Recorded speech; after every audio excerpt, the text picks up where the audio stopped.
एक random model को A grade shoot के लिए स्टूडियो के अंदर बुलाया जाता है और स्टूडियो में आने के बाद उसको बोला जाता है कि हमारे पास एक क्लोथिंग ब्रांड है, बस आपको आना है, हमारे कपड़े डालना है और फोटो शूट करवा के चले जाना है। और मॉडल को लगता है कि यार लाइफ में स्ट्रगल तो वैसे ही कर रही हूँ, शूट करने के पैसे भी मिल रहे हैं और एक क्लोथिंग ब्रांड का फेस बनने को भी मिल रहा है, तो कर ही लेते हैं। तो वो मॉडल आती है, उनके कपड़े डालती है, शूट करवाती है और चली जाती है। और यहाँ पे कहानी खत्म नहीं होती है बल्कि शुरू होती है, क्योंकि जब भी वो अपने कपड़े चेंज कर रही थी तो उसका एमएमएस रिकॉर्ड कर लिया गया था और एमएमएस रिकॉर्ड करने के बाद अभी उसको 2 स्टेजेस के अंदर एक्सप्लॉइट किया जा सकता है। और हम लोग पहले स्टेज 1 की बात कर लेते हैं। स्टेज 1 में क्या होगा कि उसकी वीडियोस को किसी भी क्यूट वेबसाइट पे अपलोड कर दिया जाएगा। अभी कोई रैंडम आदमी किसी रैंडम मॉडल की वीडियो रैंडम वेबसाइट के ऊपर क्यों ही अपलोड करेगा, क्योंकि उसको पैसे मिल रहे हैं। ये क्यूट हब, क्यूट हैमस्टर, कुछ ऐसी वेबसाइट्स होती है जो कि ओपन सोर्स वेबसाइट है, यही लोग यूट्यूब की तरह परफॉर्म करते हैं। तो ये क्यूट हब, क्यूट हैमस्टर, ये जो ओपन सोर्स वेबसाइट्स होती है, इनके ऊपर कोई भी आदमी जाके अपना कंटेंट अपलोड कर सकता है। आपको बस वहां पे जाके एक अकाउंट क्रिएट करना और डायरेक्टली जाके कंटेंट अपलोड करना शुरू कर देना। जितने भी आपके कंटेंट पे व्यूज आएंगे उसके अकॉर्डिंग आपको पैसों में शेयर भी दिया जाएगा। तो ऐसी वीडियोस को इसलिए शूट करके अपलोड किया जाता है जिससे उसके नाम पे पैसे कमाए जा सके। पर तुम्हें ये असली कहानी सुन के गिल्ट फील करने की जरूरत नहीं है, क्योंकि ये जो स्टेज 1 है ना, इसको यूज नहीं किया गया था। और वैसे ही बहुत कम ऐसे लोग होते हैं जो स्टेज 1 के ऑप्शन को चूज करते हैं, क्योंकि कोई भी आदमी किसी भी क्यूट वेबसाइट के ऊपर जाके किसी लड़की को कपड़े चेंज करते हुए नहीं देखना चाहता है। तभी ये लोग उसकी वीडियोस को उसी को दिखाते हैं और उसको ब्लैकमेल करना शुरू करते हैं और उसको बोलते हैं कि इस वीडियो को हम लोग पब्लिक कर देंगे या फिर यही वीडियो को तुम्हारे पेरेंट्स को दिखा देंगे। और अगर तुम चाहते हो कि तुम्हारी वीडियोस तुम्हारे पेरेंट्स को ना दिखाई जाए या फिर पब्लिकली अपलोड ना करी जाए, तो हमारे साथ कोऑपरेट करो, हमारे साथ बी ग्रेड मूवीज को शूट करो और उसके बाद हम उस वीडियोस को अपलोड कहीं नहीं करेंगे, बस हमारे पास संभाल के रखेंगे। और अगर अपलोड करने की बात कर भी रहे हैं तो तुम्हारे फेस को क्या करेंगे, ब्लर मार दिया करेंगे। और ऑब्वियसली एट द एंड ये दोनों बातें सच नहीं है, क्योंकि उन वीडियोस को अपलोड भी डेफिनेटली किया जाता है और ब्लर भी नहीं मारा जाता, क्योंकि जापान थोड़ी है, हम इंडिया में ब्लर कंटेंट का टेस्ट और कानून दोनों नहीं है। और अगर होता भी तो कोई मानता थोड़ी है। और जिस बंदे ने आपकी वीडियो को आपकी मर्जी के बिना शूट किया था और बाद में आपको ब्लैकमेल किया, तो वो स्टेज 1 पे जा रहा है या फिर 2 पे जा रहा है, एक विक्टिम की लाइफ के अंदर कोई खास फर्क नहीं पड़ता है। अगर उसको बिना बताए उसकी वीडियो को पब्लिकली अपलोड कर दोगे तो वो मैक्सिमम टाइम्स वही करेगी जो 80% लड़कियां करती है जब उनकी वीडियोस लीक हो जाती है, और वो है सुसाइड। और जो बची हुई 20% लड़कियां जो इस चीज को ओवरकम करने की कोशिश करती है, सामने वाले पे केस करने की कोशिश करती है या फिर फाइट बैक करने की कोशिश करती है, वो कर ही नहीं पाती है, क्योंकि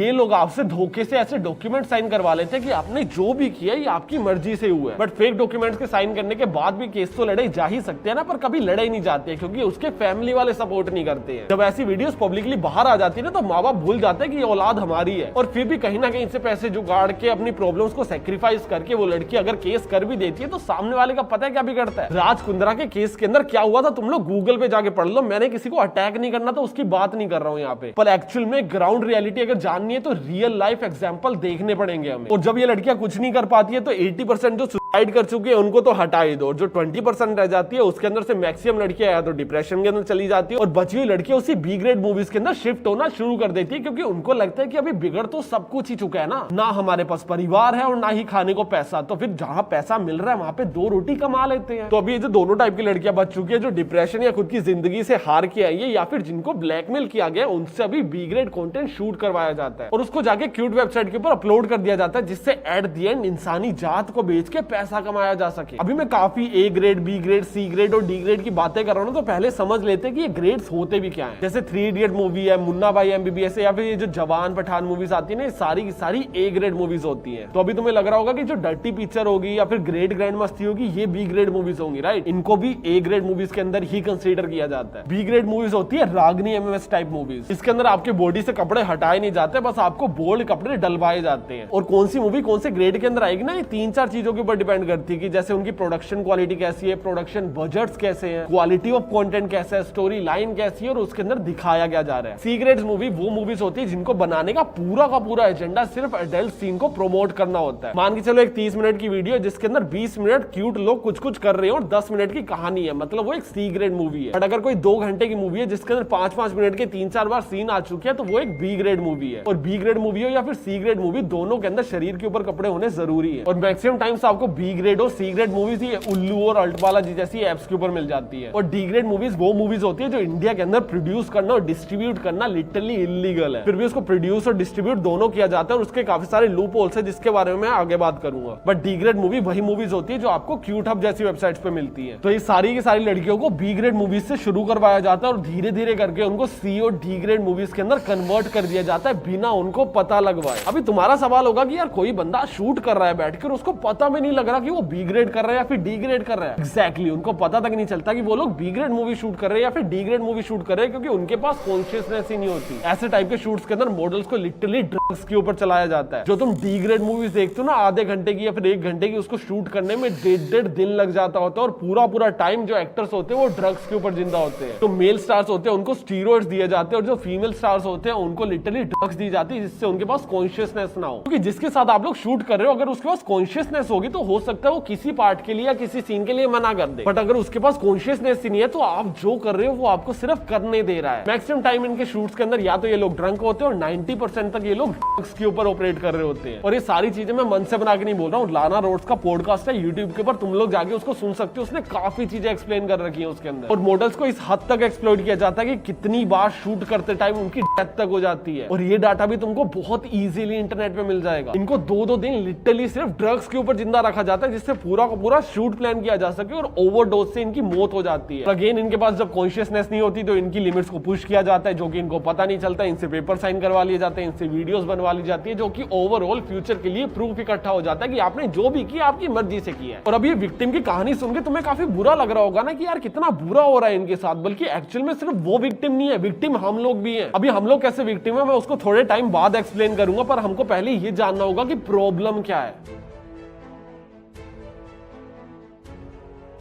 क्या ये सिर्फ मॉडल्स के साथ है फिर क्लोथिंग शूट्स के अंदर हो रहा होता है? नहीं, ये हर इंडस्ट्री के अंदर हो रहा होता है। और मैं इस चीज को बहुत ओपनली नहीं बोल सकता, तुम लोगों को ये चीज खुद के दिमाग से समझना होगा कि जो बार्टर कोलैबोरेशन होती है ना वो इंडिया के अंदर काफी नॉर्मल है। मान लो एक एक्ट्रेस आती है और वो बोलती है कि सर मुझे तो आपकी मूवी के अंदर रोल चाहिए, और डायरेक्टर बोलते हैं कि हाँ ठीक है मैं आपको रोल प्रोवाइड कर दूंगा और उसके बदले में मुझे भी कुछ चाहिए। कुछ लोग मूवीज के लिए करते हैं, कुछ लोग लीगल केसेस के लिए करते हैं, कुछ लोग पैसों के लिए करते हैं, तो फिर जो भी उनका आपस में चल रहा होता है वो उनके तक ही रखते हैं। अभी अगर एक बार्टर कोलैबोरेशन में दोनों की विन विन सिचुएशन है और दोनों उस पर्टिकुलर सिचुएशन से खुश है तो तुम्हें और मुझे दोनों को इस चीज से कोई दिक्कत नहीं होनी चाहिए। बट प्रॉब्लम तब होनी शुरू हो जाती है जब ये बार्टर कोलैबोरेशन हो रहा होता है तो उस कोलैबोरेशन की पूरी वीडियो को शूट कर लिया जाता है और बाद में अगेन इस वीडियो को ब्लैकमेल करने के लिए यूज किया जाता है। मुझे समझ नहीं आता हमारे देश के अंदर हिडन कैमरा लीगल क्यों है। ये हमारे फोन के अंदर हम लोग किसी को बिना बताए उसकी आवाज रिकॉर्ड नहीं कर सकते और हम लोग हिडन कैमरा लगा के उसकी वीडियो भी बना सकते हैं। पता है कितने टाइप के हिडन कैमरा आते हैं, बल्ब से लेके चार्जर के अंदर, अपनी ऑल आउट से लेके साले आप बटन के अंदर, हर चीज में हिडन कैमरा मिल रहे हैं और उसका आज तक कोई भी आदमी सदुपयोग नहीं कर रहा, दुरुपयोग ही कर रहा है। फिर भी पता नहीं क्यों लीगल कर रखे हैं इंडिया में। और ये ब्लैकमेलर्स कैसे ना कैसे करके जब भी आपकी वीडियो को एक बार इंटरनेट को टच भी करवा देते ना तो वो वीडियो उसके बाद हाथ से निकल जाती है, क्योंकि इस डोमेन के अंदर अगर ऐसी वीडियो एक बार पब्लिक डोमेन में चली गई तो मतलब चली गई, आप लोग उसको लाइफ टाइम तक वापस रिट्रीव नहीं कर सकते हो। आप लोग अपनी कंप्लेंट लेके साइबर ऑफिस में जाओगे ना तो वो कहेंगे हाँ यार बहुत लोगों की वीडियो वायरल हो रही है, अपना ध्यान रखा करो, सहानुभूति देके भेज देते हैं आगे से। इंडिया के अंदर साइबर क्राइम डेफिनेटली एग्जिस्ट करता है पर मुझे नहीं पता क्या करता है। अगर तुम्हें लगता है कि ये चीजें होने देते हैं बाद में हमारी सरकार बचा लेगी या पुलिस बचा लेगी तो भाई उनको खुद को कुछ नहीं आता है। सनी लियोनी और मिया खलीफा ने अपने क्यूट वर्ल्ड को काफी टाइम पहले से छोड़ रखा है और उन्होंने जिस प्रोड्यूसर और डायरेक्टर के साथ ऐसी वीडियो शूट करी थी ना उन्होंने उसके सबके राइट्स खरीद लिए और राइट्स खरीदने के बाद वो वीडियो जहां डली हुई थी उन सबको रिमूव करवाने के लिए स्ट्राइक्स मार रहे डेली बैठ के। 7 से 8 साल हो चुके हैं। आज की डेट में भी तुम लोग इंटरनेट के ऊपर दोनों की वीडियो सर्च करोगे ना बहुत ही इजीली मिल जाएगी। अरे आप लोग इंटरनेट से किसी भी चीज को गायब कर ही नहीं सकते हो भाई, वो वापस आ जाती होती है। अभी अगर मैंने एक क्यूट वेबसाइट बना रखी है ठीक है और मैंने उसके अंदर मियां दीदी की वीडियो अपलोड कर रखी है। अभी वीडियो में कहां अपलोड करूंगा? होस्टिंग के ऊपर करूंगा। तो होस्टिंग किसकी होगी? या तो गूगल की होगी या अमेज़न की होगी या किसी और कंपनी की होगी। तो मियां दीदी ने देखा कि मेरी वेबसाइट के ऊपर उनकी वीडियो पड़ी है जो कि वो नहीं चाहते कि वहां रहे, तो वो क्या करेंगे गूगल, अमेज़न या किसी भी वेबसाइट की जिसकी मैंने होस्टिंग ले रखी है उसको मेल करेंगे। उनको बोलेंगे कि भैया ये जो होस्टिंग के ऊपर वीडियो पड़ी है ये मेरी पर्सनल वीडियो और मैं चाहती हूँ कि इसको हटा दिया जाए। गूगल और Amazon के सर्वर क्या करेंगे, 24 घंटों के अंदर अंदर मेरी परमिशन के बिना मेरी ही वेबसाइट से उस कंटेंट को रिमूव कर दिया जाएगा। बट मैं उस कंटेंट को रीअपलोड कर सकता हूं, क्योंकि वो वीडियो जो मैंने कंप्यूटर से अपलोड की थी आज भी मेरे कंप्यूटर के अंदर ही है। मैं इस वीडियो को हजारों बार रीअपलोड कर सकता हूं और वो लोग हजारों बार स्ट्राइक डाउन कर सकते हैं, पर कब तक करते रहेंगे। जिस टाइम पे किसी टीम को पैसा देते हैं कि भैया इंटरनेट पे हमारी जितनी भी वीडियोस है सारी हटवा दो, 10 दिन के लिए तो हट जाती है, 10 दिन बाद दोबारा ढेर लग जाता है। 2010 और 12 के आसपास ये जो चाइल्ड की क्यूट वीडियोस होती थी या फिर एनिमल क्यूट वीडियोस होती थी ना, काफी ज्यादा वायरल हो रही थी। तो अमेरिका ने एक रूल पास किया कि भैया आप लोग इनके साथ ये क्रूअल बिहेवियर कर ही नहीं सकते हो, बच्चा कम से कम 18 साल का होना चाहिए और एनिमल के साथ तो कभी भी नहीं कर सकते, ये तो एनिमल क्रूएलिटी है। लिटरली 3 सालों के अंदर अंदर पूरे इंटरनेट से दोनों कैटेगरीज की वीडियोस को लिटरली जीरो कर दिया इन्होंने। आज की डेट में भी तुम लोग इंटरनेट के ऊपर ये चीज ढूंढ के दिखा दो, लाखों में से सिर्फ एक वेबसाइट में मिलेगी और वो भी स्ट्राइक डाउन हो जाएगी। और जो बंदा इसको अपलोड करता है उसके ऊपर लीगल एक्शन लेते हैं अलग। बट ये चीज मान के रखो कि तुम्हारा साथ कोई भी देने आने नहीं वाला। जो वीजा कार्ड वाले और मास्टर कार्ड वाले ना, इन्होंने उनके खिलाफ हड़ताल कर दी थी और इन्होंने एक डिसीजन दिया था कि ये क्यूट हब के अंदर अपने खुद के कार्ड्स को इंटीग्रेट करना बंद कर देंगे। मतलब अगर आप लोग क्यूट हब का प्रीमियम सब्सक्रिप्शन लेते तो आप लोग इनके कार्ड्स को यूज नहीं कर सकते, वहां पे आप लोग उनसे पेमेंट्स नहीं कर सकते हो। और वैसे ऑनेस्टली बताऊं तो ये भी पूरा पूरा मार्केटिंग गिमिक है भाई, ऐसा कुछ नहीं चल रहा है, एक वेबसाइट पे बंद कर रहा है, बाकी सब पे चालू है। तो इस चीज को मैं थोड़ा सा आगे एक्सप्लेन करता हूं, उसके लिए थोड़ा सा कॉन्टेक्स्ट देना पड़ेगा मुझे। जैसे मैंने बोला था ना कि तुम्हें लग रहा था कि वो विक्टिम के साथ बहुत बुरा हो रहा है, विक्टिम सिर्फ वो लड़की नहीं है, विक्टिम हम लोग भी हैं। तो मैं ना ऐसे समझाता हूं कि वर्ल्ड के अंदर ना 8.2 बिलियन लोगों की पॉपुलेशन है, ठीक है। और मैं सिर्फ इंडिया की बात नहीं कर रहा हूं, पूरे वर्ल्ड की बात कर रहा हूं। दोबारा सुनो और ध्यान से सुनना, वर्ल्ड के अंदर 8.2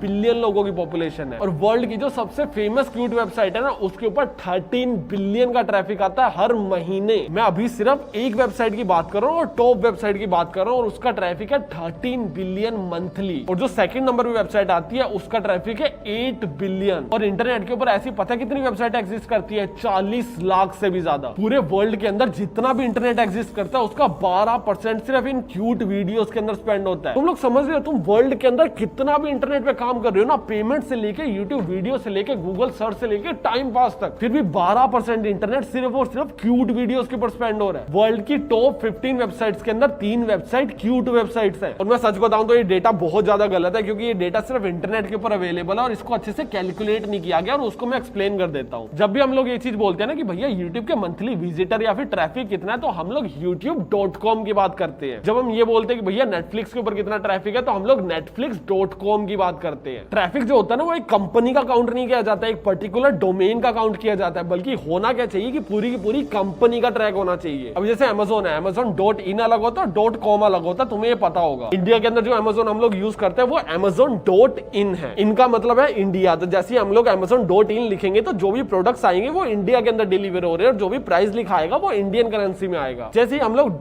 .in को .com कर देंगे तो वो चेंज हो जाएगा यूएस के अंदर। अभी जो भी प्रोडक्ट्स आपके सामने आ रहे होंगे वो सारे के सारे यूएस के अंदर डिलीवर होंगे, जो प्राइस दिख रहा होगा वो भी यूएस की करेंसी में दिख रहा होगा। और अगर अभी हम उसको Amazon.ca कर देंगे तो वो कैनेडियन डॉलर में दिख रहा होगा, अगर यूके कर देंगे तो यूके का दिख रहा होगा, एयू कर देंगे तो ऑस्ट्रेलिया का दिख रहा होगा। और ऐसे डिफरेंट डिफरेंट कंट्री के डिफरेंट डिफरेंट नाम होते हैं। और ये जो डिफरेंट डिफरेंट नाम होते हैं ना, ये प्रोडक्ट बेस्ड कंपनीज करती है, क्योंकि उनको पर्टिकुलर एरिया के अंदर प्रोडक्ट्स को शिप करना होता है। एक ही डोमेन पे ले आएंगे तो वो मिक्सअप हो जाएगा सारा। और जो स्ट्रीमिंग कंपनीज होती है, फिर सर्विस बेस्ड कंपनीज होती है ना, कभी भी अलग अलग डोमेन्स नहीं बनाती है, ये एक ही डोमेन बनाती है और उसी के अंदर चीजों को बाइंड अप करती रहती है। जैसे नेटफ्लिक्स का भी सिर्फ .com एग्जिस्ट करता है, .in तो उसका एग्जिस्ट ही नहीं करता है। Same with YouTube. बट अगर तुम लोग एक क्यूट वेबसाइट का देखोगे ना, तो इनका .com, .in, .au ऐसे सिर्फ लिमिटेड नहीं है, इनके हजारों डोमेन एग्जिस्ट करते हैं। .pay, .shop, .live, .tv, .text, .desi, .com, .ca, .org, पता नहीं कितने ही सारे। और ये मल्टीपल डोमेन्स को परचेज करके रखते हैं, क्योंकि गवर्नमेंट ना इनको ओपनली बैन करती रहती है। अभी तुमने पीछे भी सुना होगा कि इंडिया के अंदर काफी सारी क्यूट वेबसाइट्स को बैन कर दिया गया था, जिससे लोग VPN लगा के देख रहे थे। तो समझो कि ये बैन कैसे किया जाता है। होस्टिंग होती है जहां पे सारी की सारी वीडियो स्टोर होती है, एक डोमेन नेम होता है जिसको आप लोग एड्रेस मान सकते हो, जिससे हम उस वेबसाइट के पास जाते हैं। तो गवर्नमेंट जाके क्या करती है, जियो हो गया, एयरटेल हो गया, BSNL हो गया, या फिर ऐसी कोई भी कंपनी जो भी इंडिया के अंदर इंटरनेट सर्विस प्रोवाइड करती है, उनको जाके डोमेन नेम्स की लिस्ट दे देती है कि अगर कोई भी आदमी इन एड्रेस के ऊपर जाने की कोशिश करे ना, तो उसका इंटरनेट कनेक्शन ना थोड़ा सा काट देना। तो जब भी आपको इसको सरपास करना होता है, तो या तो आप लोग VPN यूज करते हैं या फिर थोड़े दिन वेट करते हो, अपने आप सरपास हो जाता है। क्योंकि जो भी वेबसाइट ब्लॉक की होती है उसका नाम होगा cutehamster.in, पर 10 दिनों बाद उनका एक नया डोमेन ट्रेंड कर रहा होगा, उसका नाम होगा cutehamster.desi। और मोस्टली किसी भी देश की गवर्नमेंट ये जो बैन वाला सिस्टम होता है ना, इसके अंदर बहुत ही स्लो वर्क कर रही होती है। ये आज किसी वेबसाइट को डाउन करवाते हैं, 4 दिन में उसका अल्टरनेटिव आ जाता है और सारा का सारा डेटा सेम होता है, उनके अंदर सेम वीडियोस होती है और सारी चीजें चीजें सेम होती हैं। तो अभी सवाल आता है कि क्या इन चीजों को इंटरनेट से कभी हटाया ही नहीं जा सकता, और जवाब है हाँ,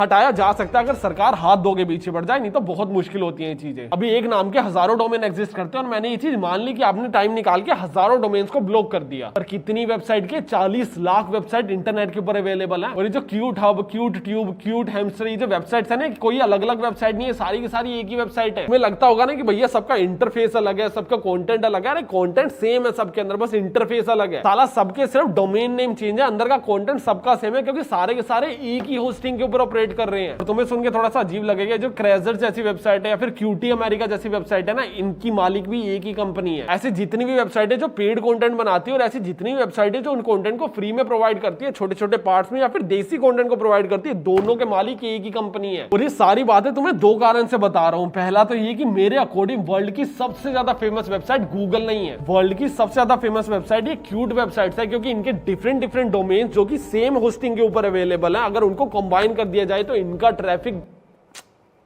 समझ रहे हो ना तुम।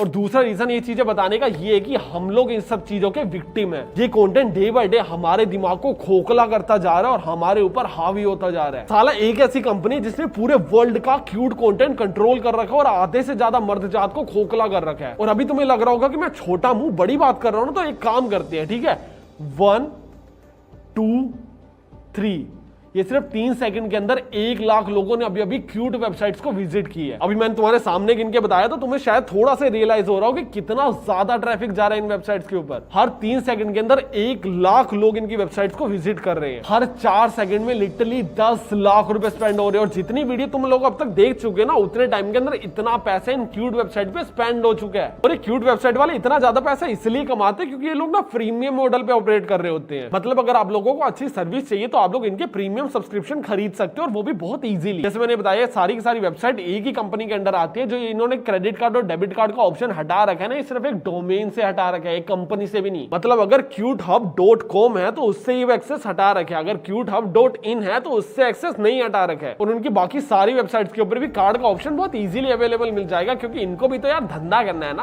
और कार्ड का ऑप्शन तो साइड हटाओ यार, ये जो क्यूट हैमस्टर वाली वेबसाइट है ना, इसके ऊपर तो साला UPI का भी ऑप्शन अवेलेबल है, जिसके अंदर ये लोग आपको रिपीट पे एड्स दिखाते हैं और उससे एडवर्टाइजर से पैसे चार्ज करते हैं। ये जो बड़ी बड़ी कंपनीज है इनके पास तो इजीली एडवर्टाइजमेंट आ जाती है। जैसे ये जो क्यूटअप वाली वेबसाइट है, इसके ऊपर जोमेटो भी एडवर्टाइजमेंट करता था। ये अपने इनिशियल डेज के अंदर ये चीज फिगर आउट करके बैठे थे कि जब भी लोग मास्टरबेट करते हैं ना, तो उसके बाद उनका मीठा खाने का मन करता है, तो ये रसगुल्लों की ऐड देते होते थे उस पे। तो अभी जैसे क्यूटअप वाले फेमस है, तो जो भी एडवर्टाइजर्स होते हैं ना, वो वहां पे जाके अपनी खुद की ऐड दे देते हैं। पर अगर तुम लोग खुद की वेबसाइट बनाने वाले तो तुमको तो ऐड मिलने नहीं वाली है, क्योंकि तुम्हारी वेबसाइट भी नहीं है, तुम्हें कोई जानता भी नहीं है और तुम किसी कंपनी को जानते भी नहीं है। तो तुम लोग अपनी वेबसाइट पे ऐड लगाओगे कैसे? वेबसाइट के ऊपर ऐड लगाने के लिए मोस्टली लोग फेसबुक और गूगल एड्स का यूज करते हैं। मान लो मैंने अपनी वेबसाइट को गूगल एडसेंस के अंदर रजिस्टर कर लिया। अभी मैं अपनी वेबसाइट पे कंटेंट क्या लिखता हूं, मैं न्यूज कंटेंट लिखता हूं, या फिर मैं लिखता हूं कि भैया बॉडी को फिट कैसे रखते हैं, या फिर बिजनेस न्यूज देता हूं, या फिर कोई भी अच्छा कंटेंट बनाता हूं, तो गूगल की उससे रिलेटेड मेरी वेबसाइट के ऊपर ऐड आएंगे और उसके बदले में मुझे पैसा मिलेगा। बट अगर मैं क्यूट कंटेंट उस वेबसाइट के ऊपर अपलोड करता हूं तो मेरे को गूगल और फेसबुक दोनों ही एडवर्टाइजमेंट नहीं देंगे, क्योंकि ये जो क्यूट कंटेंट है ये उनकी गाइडलाइंस के खिलाफ है। तो फिर लोगों की मदद करती है एक्सोक्लिक जैसी वेबसाइट, जो कि पूरा का पूरा एडसेंस का कॉपी है बस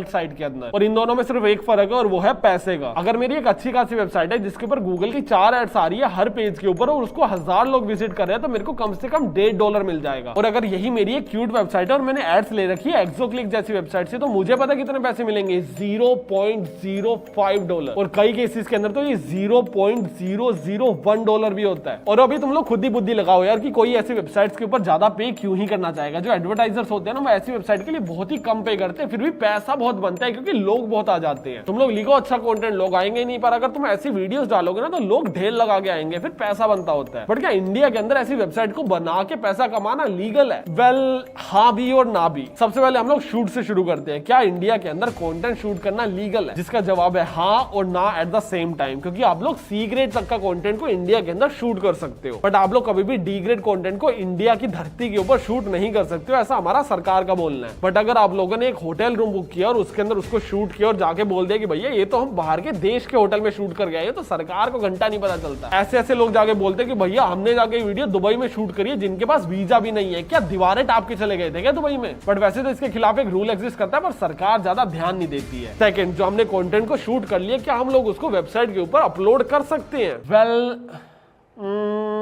हाँ भी और ना भी। देखो, अगर आप लोग इंडिया के अंदर ऐसा टाइप का कंटेंट अपलोड कर रहे हो तो आप 101% ऐसा टाइप का कंटेंट अपलोड नहीं कर सकते, क्योंकि ये रूल्स के खिलाफ है। बातों को थोड़ा सा ध्यान से सुन लो, थोड़ी सरकारी बातें है ना, कॉम्प्लिकेटेड हो जाएगा नहीं तो। इंडिया के अंदर क्यूट कंटेंट देखना बैन है, इलीगल नहीं है। मतलब सरकार कहती है मत देखा करो यार, पर आप देख सकते हो। बट इंडिया के अंदर क्यूट कंटेंट को अपलोड करना इंडियन सर्वर्स के ऊपर इलीगल है। और मैंने इंडियन सर्वर्स क्यों बोला, क्योंकि आप लोग इस कंटेंट को फॉरेन सर्वर्स के ऊपर भी अपलोड कर सकते हो, जो कि इलीगल हो जाएगा। अगर आप लोग बाहर के देश के अंदर रहते हो और बाहर के देश के सर्वर्स के ऊपर ये कंटेंट को अपलोड कर रहे हो तो चलेगा। बट लोग क्या करते हैं कि इंडिया के अंदर रहते हुए वीपीएन यूज करते हैं और उस देश का सर्वर भी ले लेते हैं और वहां पे कंटेंट अपलोड कर देते हैं, जिससे वो सेफ प्ले कर लेते हैं। तो ये प्रॉपर्ली लीगल नहीं है, पर there is a loophole जिसको सोल्व किया जा सकता है। और अभी हम पहुंच चुके हैं चौथे पार्ट के ऊपर, और वो है डिस्ट्रीब्यूशन ऑफ कंटेंट। क्या इंडिया के अंदर क्यूट कंटेंट डिस्ट्रीब्यूट करना लीगल है? And the answer is straightforward no.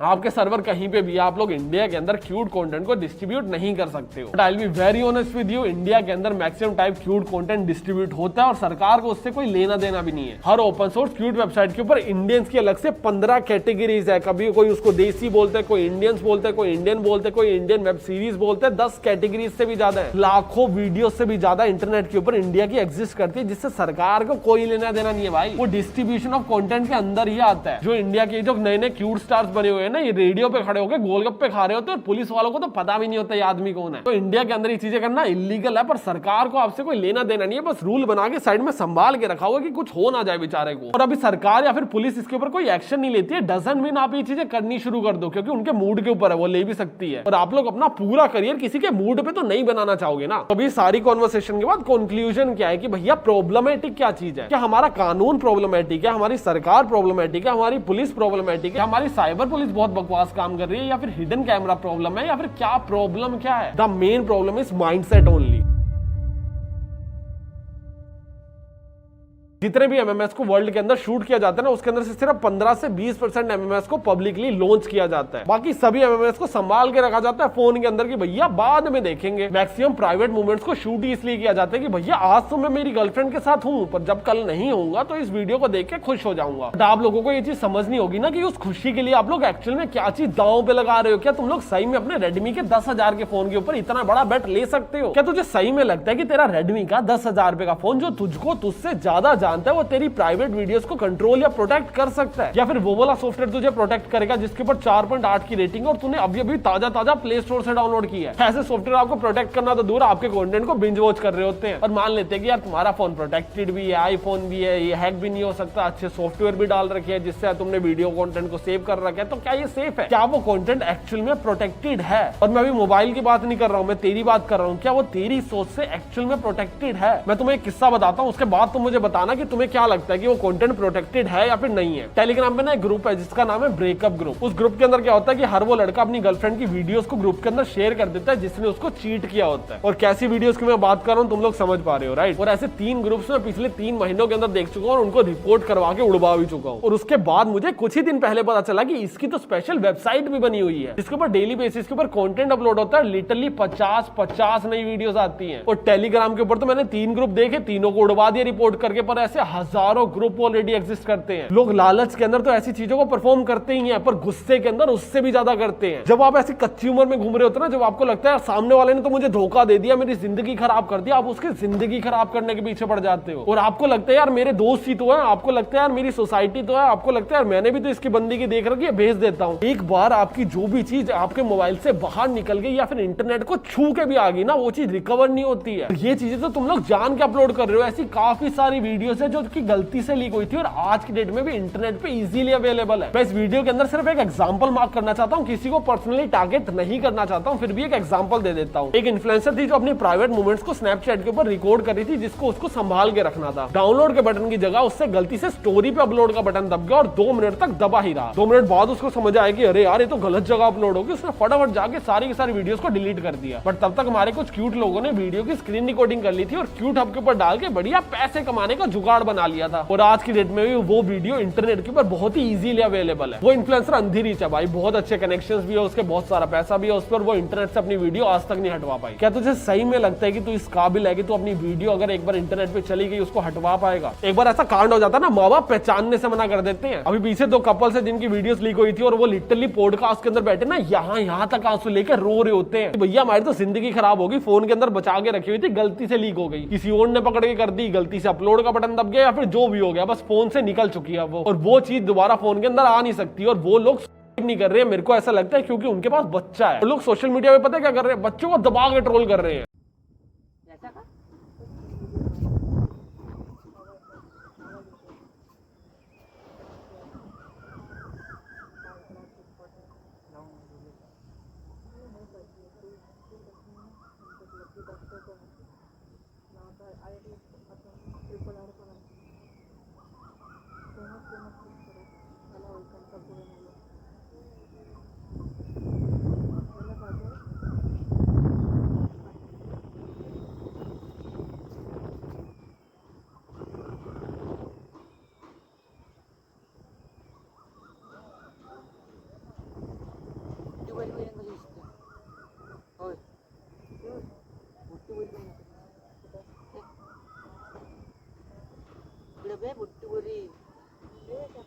खंबीदो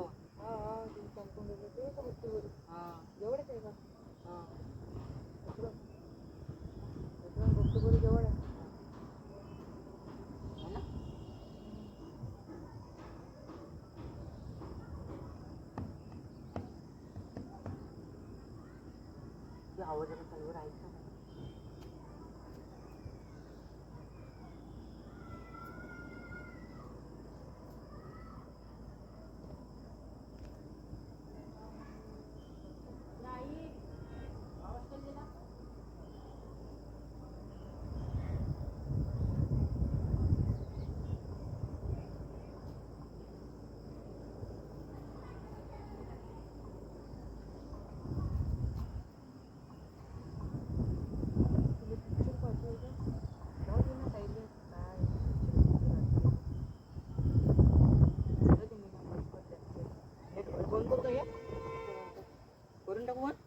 करून टाकू.